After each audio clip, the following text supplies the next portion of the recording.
So yeah, thanks for joining the latest Big Picture webinar. It's always interesting to see what different themes we run and the interest levels of each. This is about sharing best practices. I think the most important thing I can do this afternoon is to get you making and doing something. I make a big theme about that because it's really good to get you interacting with the tool. And along those lines, I've sent you the prop out, which I know Anne I've just sent to you, and hopefully Simon, you've got hold of it. If fantastic, if you've got it in the printed form, that helps. If not, Simon, you can probably in the things I'm going to show on screen, you can probably follow along anyway. And in fact, the background I've got up now will help. It's basically a picture of the format that we're going to use, so you can just follow along on a pad if you like. Sure. I'm using Zoom. You both look like you're quite comfortable with it, and you may have used it before because I can't see any panic looks on faces as yet. I often get a few quizzical looks of people coming in and not sure what they've landed in. But Zoom is a fantastic tool. I really like it. I use it for meetings all the time, pretty much. Some days I'm in there all day collaborating and working with different people. On the right-hand side, I tend to have my chat open if maybe we've got a bigger group, and I've also got a participant kind of panel, which you might be able to navigate to on the right-hand side by the controls at the bottom of the screen.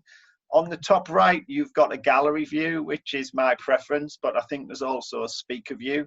But gallery view just means you can see everybody, and sometimes those kind of facial reactions and sounds are in better context. And you've got the little chat window as well if you want to leave me a message, because it's a nice small group. If you just want to flag up or say something, that's absolutely fine. I don't mind being interrupted at any point. In terms of the plan, we've not got a lot of time to get into the insights. I keep them short and snappy and nice small groups because I like the kind of interaction and the interest and the insights from different people. We've certainly got a lot of experience in the room, so if we can cover some of that in and around the session or afterwards, that would be super. You both got your cameras on, which is brilliant. That helps. And in terms of the plan for the session, I like to see it as a start, a middle, and an end. So what we'll do is I base it on a 3-point session plan, if you like. So we'll get into some related experience of mine, and that's structured on the 3 points that I'm going to pick up for sharing best practice. We'll then go into a little practical exercise, which has, again, the 3 stages. That's where the start, middle, and end. And what I'll be asking you to do is to write on your big picture prop. And if I just share with you the type of thing I've got on my desk at the moment, I'll be sharing you in this kind of form, something like that, if you can see that. So it's not live, it was something I was doing in my prep earlier. So you've got the prop, and Simon, if you want to draw something similar, just put the box on the top left, something at the top, and the yellow customer journey line, just draw a line through, and then I can see Anne's cut out her symbols. This is very I've got it on my screen up here, so if I'm looking away, it's because it's on a different screen in front of me. You've got the whole avatar thing going on. That's fantastic. So you've got all the big screens going on. You know a bit about big picture. I'll get into at the end what we kind of provide, but we're going to jump straight into you kind of interacting with the tool. So just some related experience from me, really, to make sense of the session. I think sharing best practices are incredibly important and powerful aspiration. I see massive challenges in being able to do it, and I think those challenges are around spotting it, actually identifying best practice. I think teams are sometimes very much inward looking, and I'm all for a team culture, but it's often difficult for whoever it is in the organization to try and spread some best practice to actually identify and spot it. So I'm going to go into a little exercise around how I do that and how my practitioners with big picture achieve that. I think spotting it is one thing, but then capturing it, recording it in a way that it can be useful and actually give you some value in the business. I think that's a challenge, and that'll be the middle part of the exercise.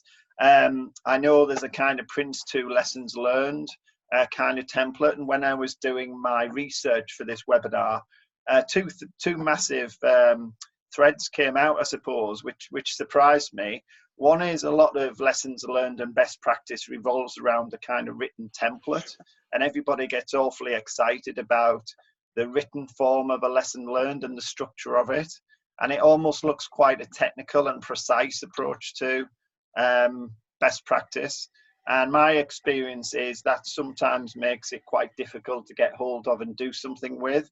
So indeed, the form it's being captured presents its own challenges to how useful that can be picked up and applied. And I think sometimes the danger is it's a bit of a tick box exercise to say you've done a lessons learned or best practice piece as part of a project closure document. So we'll go into how big picture, and in my experience, we get around that. And then I think the all important part is if you've spotted it and you've captured it, how do you actually apply it in the business? How do you take it from one place and drop it into another place when those people might be resistant to that change coming in? You know, it's not invented here, it's come from somewhere else. How do you engage those people in that team to, in a way that means they think that's a really good idea to bring the best practice in? So in terms of going into the practical exercise, just before I do, I don't know whether we've probably got time for a couple of minutes of reflections and thoughts, just so I get the positioning right. Is there anything either of you want to kind of share or add on or challenge on that related experience around sharing best practice? I think something that went through my head is how pertinent it is for apprenticeships at the moment. And I know we've spoken recently about this, but with apprenticeships, you have to be on the register of apprenticeship training providers, and you have to be open to inspection by Ofsted. And Ofsted need to see how you are, what your continuous improvement plans are. So how you identify issues and best practice and how you take action around them. So it's quite pertinent in that world. And how well is that being done in your experience now, Anne? Well, it's very difficult to get exposure to how other people do it, to be honest. My sense is that the colleges that deliver apprenticeships probably just have I'm being flippant, but probably just have fantastic processes written down that say how they do it, but living and breathing it, they probably don't really do. Whereas we probably make it harder than it needs to be, because we try and review and analyse everything, but in a very long-winded way, which is why we've been looking at how we can more effectively analyse feedback forms and feedback from trainers and feedback from learners, etc. But we do need all the qualitative stuff as well as the quantitative. That's really interesting. So that what I've picked up from that is, if I was doodling this in my book, is a kind of depth that you need to go to get the value out. So there's the kind of on the surface stuff in the conversations, but then how do you take it down to the level that gives you the best chance of actually translating that into something of value? And it's interesting you mentioned analytics with Simon being on the call, because obviously that's your background, Simon, and that's very much in the theme of, it'll be really interesting mixed when we get to the end of this as to how we kind of weave in the analytics part of that, because you've got a very human element to it, and then you've got an analytical part which you've got to demonstrate value. I think also Anna raised an interesting point, which is that a lot of organizations, whether they be schools, higher learning, education, companies, governments, whatever they be, have a lot of policies and procedures in place. And one of my closest friends works for GT in their compliance department. So he works with a lot of large financial firms, so big insurance companies, big investment banks, and he basically checks to see whether they're actually, so he does audits before they come and actually get audited by ISO regulators and things like that, and banking regulators. And one of the common trends is that he says a lot of them have fairly good policies going in, and that they spend kind of the minority of their time dealing with the policies that are written on paper, and the majority of their time actually looking at how those policies are not actually being adhered to.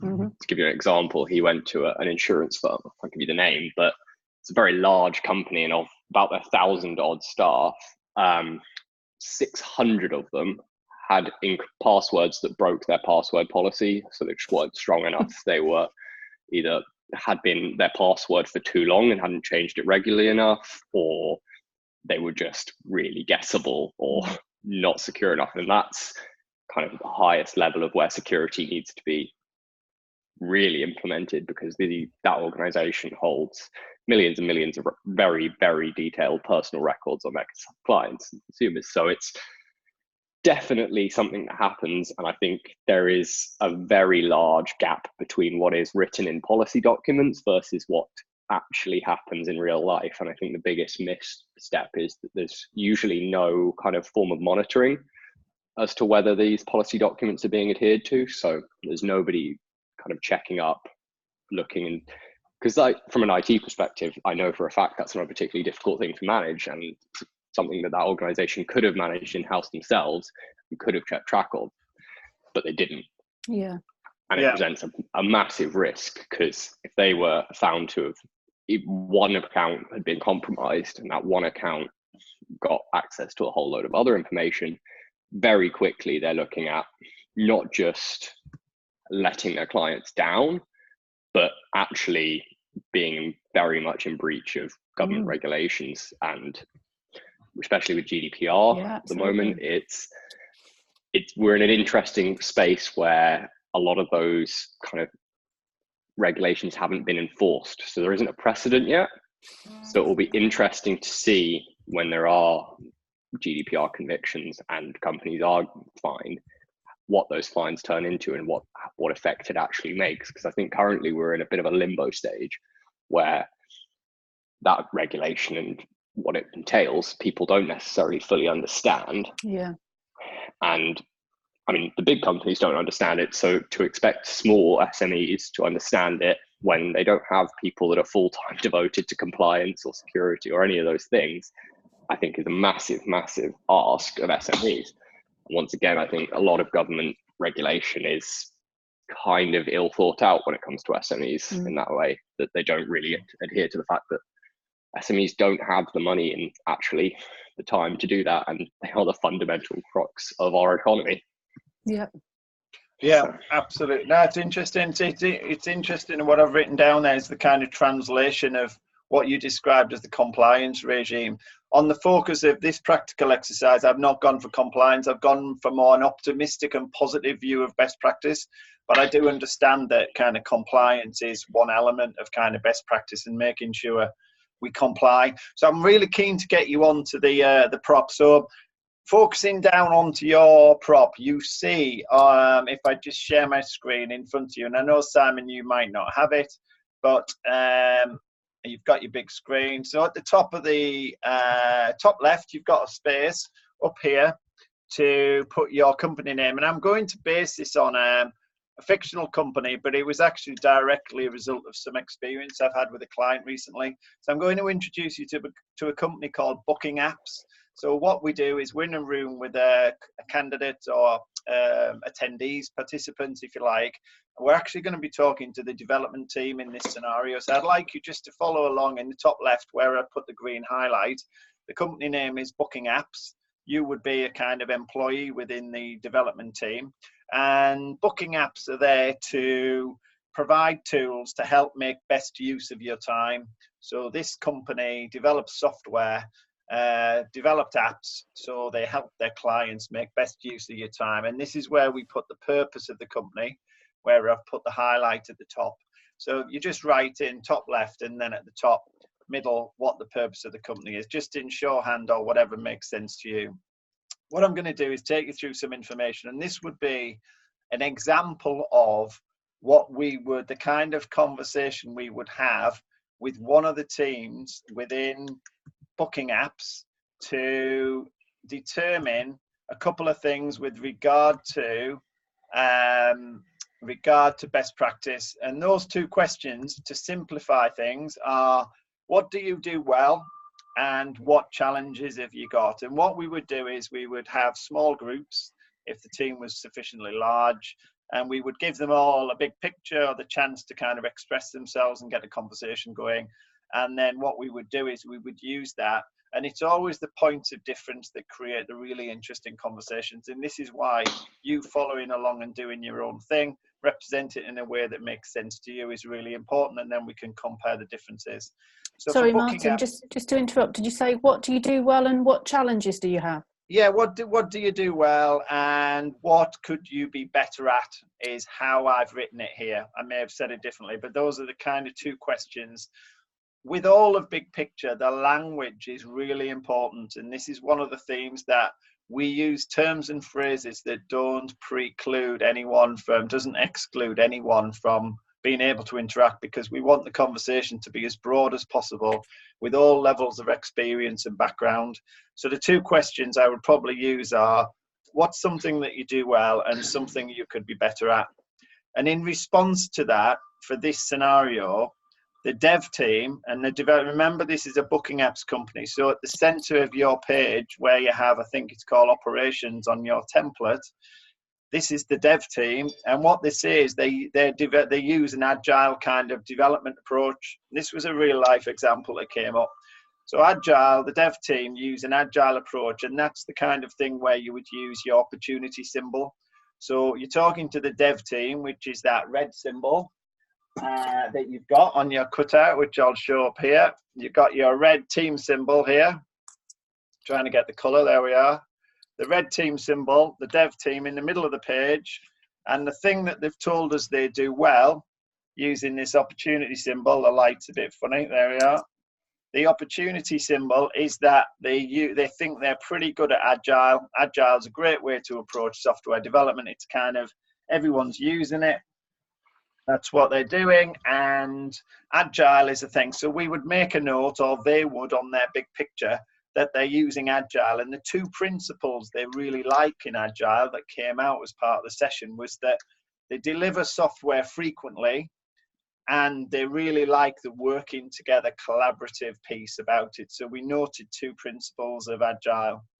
When we got on to what they struggled with, it was around talking to suppliers. So because they were quite a technical bunch, I think it's fair to say from a personality profiling perspective, they had challenges about talking to suppliers. So what we would do is we would make a note of that on the big picture. Remember, it would be their big picture, not ours. We're just facilitating. It would be very much the voice of the employee. And they would make a note that they were struggling with talking to suppliers, and we would use the challenge symbol for that. So somehow on the page, if I just show you the challenge symbol there, which I think you've got, there we are, the challenge symbol, we would just make a note there of the opportunity, or the thing they do well is agile, and the thing they do poorly is talking to suppliers. And that, there's nothing new at this point, but what I like to bring to bear is a bit of experience that what we then do is we go through a process of actually using the big picture symbols to, in effect, codify or code up what they're telling me, because the big related experience point is that we don't want to go into a big written narrative about that. What we want to do is to represent this best practice in a form of code. So what I would bring in is you've got a measure symbol there, which is the black symbol, this one, symbol as part of your prop, and you haven't got it, but the process symbol is just a kind of black rectangle like this. And I'm going to show you in a minute what I've got in terms of my notes, but just to recap the key information, you've got the company name, you've got the purpose of the company at the top, which is to provide tools to help make best use of the client's time. They've said, the dev team, they're good at agile principle, using agile. And they've also said they'd struggle a little bit talking to suppliers. And what we would do is extend that conversation on. Once we've got the engagement, we would extend it on to talking about the process around the principles and also the measure. And we might come up with something like I'm going to show you now, which would be good to kind of compare to yours. So you might have something like this, or you might not. But what I've got there is basically the information that I've given you in a form. And what you can see by using the symbols, it's the symbols that draw the attention and begin to code up the thing that they're telling us, which in this case is a kind of best practice piece. I'm not going to pause too much at this point. I'm going to roll on, but it might be just interesting to compare. Because what we would do at this point, this is all about sharing best practice. But you'll see at the same time, we've captured an area of their work that they're struggling with. We would go off, I'll leave that up for now in case you want to kind of catch up or compare or note some differences. And at the end, we'll reflect back on what we've done differently. And remember, there's no right and wrong answer to this. It's all about a conversation. And it's not our conversation. It's not a broadcast mechanism. It's finding out what the team think. So the gems of information we have is we think they're good at agile working, and talking to suppliers is a challenge. We would then go off and speak to the guys in customer care. Customer care along the customer journey, we would do a little bit of saying that's just to the right of the dev team. So that space you've got on your prop, you've got a space for customer care. And when we speak to them, and it could either be on the same day or in the same session, or it could be one-to-ones, they tell us, we ask them the same question: what are you good at, and what could you be better at?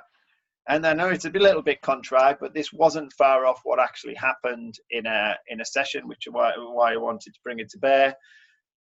They say the thing that they're good at is they've just been on some soft skills training. So they're a customer care team. So you use the red symbol again.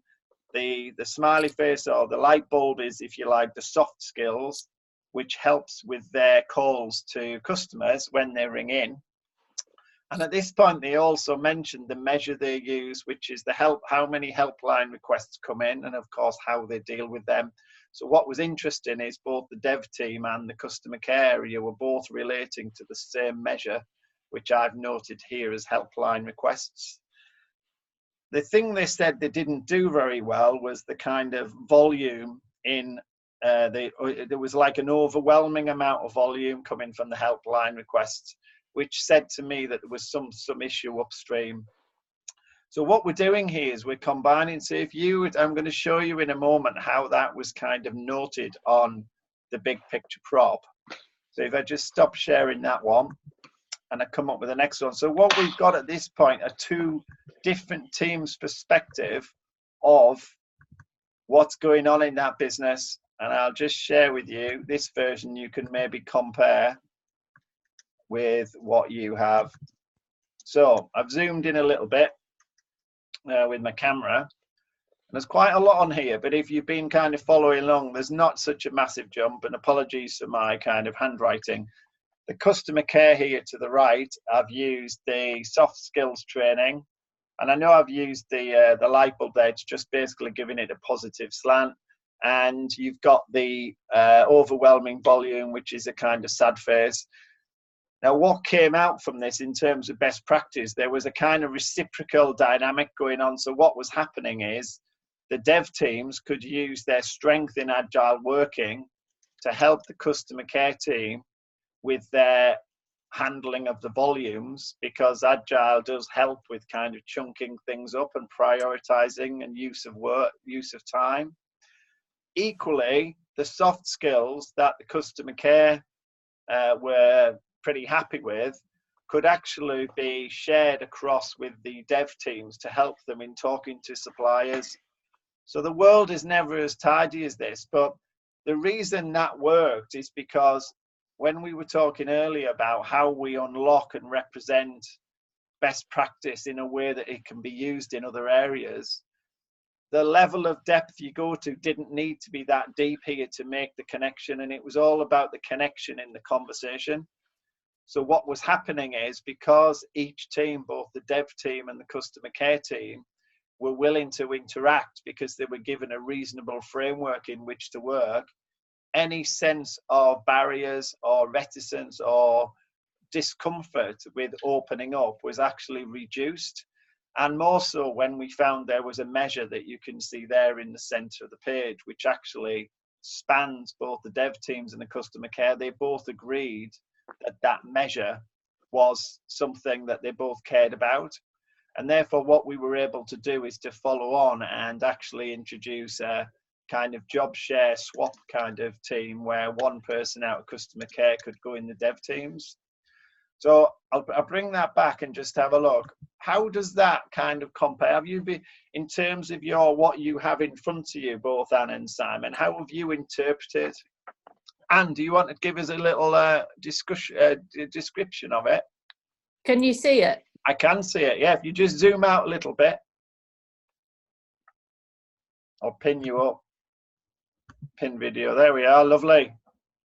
I love it. You've overcome the issue of not being able to stick your stickies on the page by drawing on there. Yeah. Any points of differences if you just go up a bit? Any points of differences with how I did it? Kind of points of reflection or? No, I don't think so. I mean, the way you placed the symbols was slightly different, but I think that's experience with using the tool and kind of knowing where you were going with it. Yeah. I think you probably interchange between smiley face, sad face, or the light bulb and the exclamation mark. Is that correct? I do. And what's interesting, I've almost pulled myself up on that, Anne, because even in this chat, because I think through the facilitation and the voiceover, what I would do is use the resources in the room. And I know I'm pushing the adaptive framework to a boundary now, almost outside the boundary. The challenge symbol and the light bulb symbol are there to represent challenge and opportunity effectively.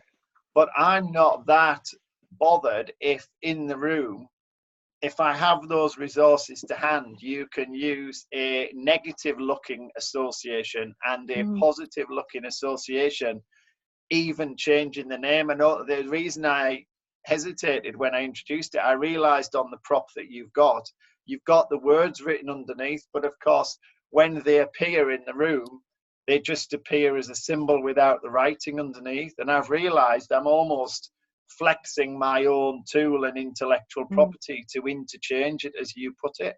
And that's fine, because if it works for people and that's the association, it's the prop and the resource, the kit that is something they want to interact and is tangible, and that trumps everything else. So I think my only observation on that would be if you were working with both teams in the same room, so they were seeing what people were putting up, and if the dev team put up loads of smiley faces because they saw that there was lots that they did well, and the customer service team put loads of unhappy faces in because they had lots of challenges, I think the visual impact might be that the dev team happy and contributing to the business, and the customer service team are unhappy and distracting from the business. So I do prefer your language of opportunities and challenges, because then the customer service team could just say, well, we've got more challenges to overcome than they have. But on the same hand, I think smiley face, sad face is much quicker to grasp. Absolutely. And I think I've got the smiley faces and sad faces all over my own notes. And it's interesting when sometimes you do things and you don't realize why you're doing them at the time. But I did use I think because they're on your prop, I've kind of used them and almost pushed the boundary. So it's kind of one for me to reflect on as to how that will be perceived. Simon, I'll come to you in a moment because I just want to take you on to the next step. What I wanted to just accelerate it into is the last step, if you like, is that we then went off to speak to marketing team, because that's that's the left-hand side of your prop. And what happened, if you just want to think how what we've seen in terms of the two things we've seen elements of the business can do well, in terms of the dev team using Agile and the customer care team being skilled up in soft skills, take those two and imagine, if you would, how they could then land in the marketing space through the same process. So you have a marketing team who have their own challenges, and what we challenged ourselves to do is to think as a team, as a change function, how we could take those two and land them. And this is the kind of visual that we ended up with. So without going into too much detail for time, there's like question marks over what this means to marketing. And the two things that came out, my handwriting's a bit scruffy, is that, marketing can kind of use a kind of time box time box type view of their marketing. So again, they were getting a little bit overawed by the amount of work they could do, but really it's agile principles are not all about software delivery. They can just basically chunk the call schedule up in a different way. They can actually time box and see how many they get through in a certain time. So they could take some of the principles that's in the dev team and land them in the marketing space. It created quite a creative discussion. And of course they can collaborate more, because what we realized is the measure that I mentioned earlier, which was about help desk requests, and I mentioned the upstream issues. I think that was partly to do with the fact some expectations were being set in the marketing team. So actually via the measures and running it up the yellow line, up the customer journey line, that what we could do is investigate what's the common thread running through marketing, dev teams and customer care.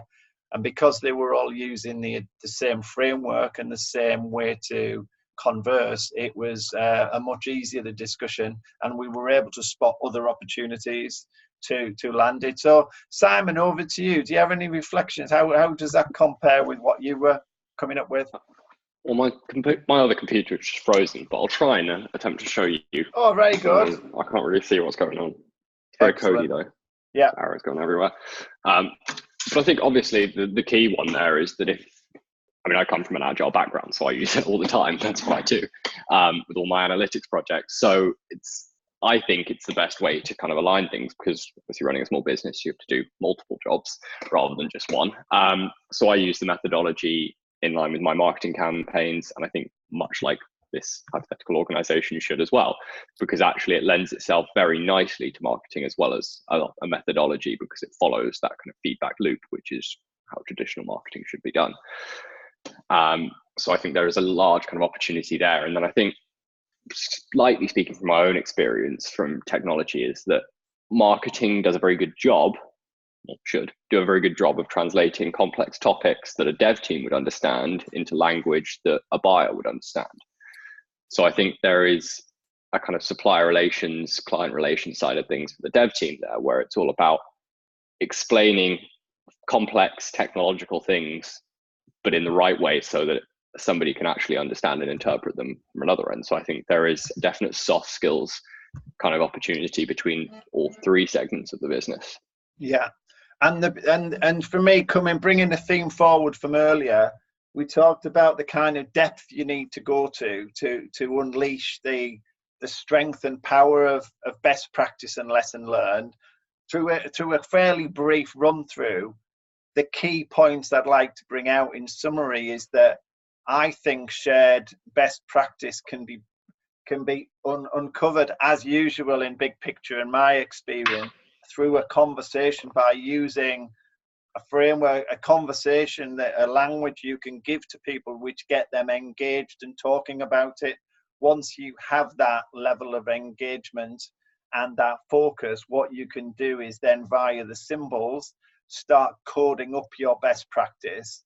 And coding up's not a term that I normally use, but I think in this case it's coming up with phrases such as, this is the visual pattern that we all line up to. It's got a team symbol, a measure symbol, a sad face and a happy face.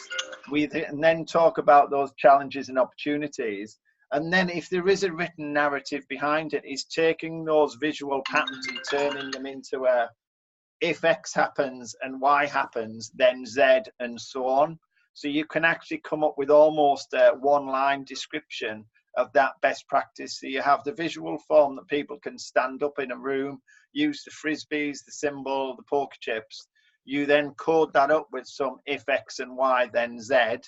And it's that device that you pick up and introduce into another team's similar conversation, and it's that technique of sharing best practice that I've seen work really well, with or without the tool. It's not necessarily a tool sell, it's more of a technique sell, because we're all human, we're all people, we all come into work to want to do a good job. And I think a lot more can be achieved around best practice in the conversation space. So when I'm doing my research and I'm looking at templates and under the cover kind of techniques, I don't see them quite as powerful as doing it in the conversation. So just in summary, I mean, I normally go on to say, we Big Picture, just to be clear, sells our kits, the frisbees, the meeting kit, the workshop kit. We have an activity kit which can work in a room with rope that people step into. It all uses the same symbols and layout. It's the one we just know works and generates really good conversations. We package that up in the form of workshops and also programs which revolve around the development of people and also business. So the people is all about application to exit, which we picked up earlier in the week and I thought was a brilliant idea, and it's got legs, taking the graduate intakes through with the person at the centre, and also the business development programs where we have the business as it is now and where the business can go to. I'll just give you a chance before I sign off because I like to finish promptly. We started a bit after 4. Any reflections or anything else you'd like to mention in summary? I think it's a useful reminder for me for how the tool works and how flexible and adaptable it is. We've always struggled to find the right opportunities to use it, but I've always believed that it is a powerful tool. That's lovely, Anne. And part of the reason I'm back in the business developing it is because I think there's unfinished business there. We're not just yourself, but others who saw something and knew the value was in the human connection and the interaction and the inclusivity and its adaptable nature. But because of that, almost I've got to get through all those opportunities, those conversations again, because there's so much more it can do. But I think it connects a lot of things together for people. We maybe just need to work on a little bit how exactly to deploy it. And that's as my problem as it is a challenge I have, but working with people like yourself to do that, and with Simon as well. Just from your perspective, Simon, anything on reflection? I just think it's actually quite interesting from an analytics point of view, and it's where my mind always goes, so pardon me for that. But one of the key issues that I always have at the start of a project with analytics is that you don't know where it's going to end up. And I think that's much the same with using Big Picture, but actually it's a very good way of taking what, in this case, numerous different teams have and actually understanding what's common between them. And okay, it's not necessarily common between them in that they both do the same things, but things where there might be a need in one area and there might be a resource in another area. And I think that actually lends itself quite nicely to the kind of analytics project as I see it, when you're trying to assess what to do at the front end and before you've got into it. And it's all about understanding, okay, how do the different aspects of an organization or the different aspects of part of the organization you're looking at in a project tie together? What are the similarities? Where do they miss out? Where are they interconnected? And where might be the connections that people don't really think through but actually exist? And I think the ones that people miss out often are where there is a need in one area and a resource in another, but it doesn't tend to get communicated between them. I think that's pretty true for a lot of organizations. Yeah, and it's better for me. It's as you say, it's interesting and exciting to let the conversation flow and see what comes out and make the connections off that basis of engaged chat, rather than broadcasting it and sending it out and having a punt but not actually knowing as much stuff. So you're basically firing in the dark a little bit, and that's what Big Picture's all about. So I will thank you so much for your time. We could go on, but I like to get these kind of in the bag in a time, then I don't get told off, and I let you get off to the sun, and we will pick up further chats off the back, no doubt. And I will just thank you both for showing up, having a go, and if you want to share with me a picture of what you came up with, that would be great. It would help further conversations. And I will wish you both great weekends, and catch up with you soon. You too, Martin. Nice to meet you, Simon. Nice to meet you too. Bye, Simon. Cheers. Bye. Bye.